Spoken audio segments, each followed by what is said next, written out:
கட்சியை அறிவிச்சு 5 மாசம் தான் ஆச்சு. 5 மாசத்துல பக்ரீத் வந்தது, வாழ்த்து சொன்னாரு. 5 மாசத்துல ரம்ஜான் வந்தது, வாழ்த்து சொன்னாரு. 5 மாசத்துல ஈஸ்டர் வந்தது, வாழ்த்து சொன்னாரு. 5 மாதத்துல குட் ஃப்ரைடே வந்தது, அதுக்கும் மெசேஜ் போட்டாரு. ஆனா விநாயகர் சதுர்த்திக்கு மட்டும் வாழ்த்து தெரிவிக்கலையே.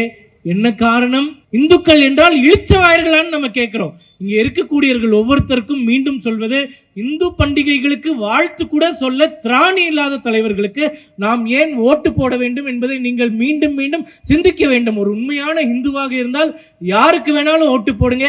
ஆனால் உங்கள் மத பண்டிகைகளுக்கு வாழ்த்து சொல்லாமல் உங்களை இழிவுபடுத்துபவர்களை, உங்களை ஏளனமாக நினைப்பவர்களை வாக்களிக்கவே கூடாது. நீங்கள் அது உங்கள் சுயமரியாதையை விட்டுக் கொடுப்பதற்கு சமம் என்பதை புரிந்து கொள்ள வேண்டும். நீங்கள் இவங்களுக்கெல்லாம் வாழ்த்து சொல்றியே, அப்ப இந்துக்கள் ஓட்டு உனக்கு வேண்டாமான்னு நான் கேட்கிறேன். இந்துக்கள் வாக்கு வேண்டும் என்றால் இந்து மத பண்டிகைகளுக்கு வாழ்த்து சொல்ல வேண்டும் அப்படின்றத நாம் கட்டாயப்படுத்த வேண்டும்.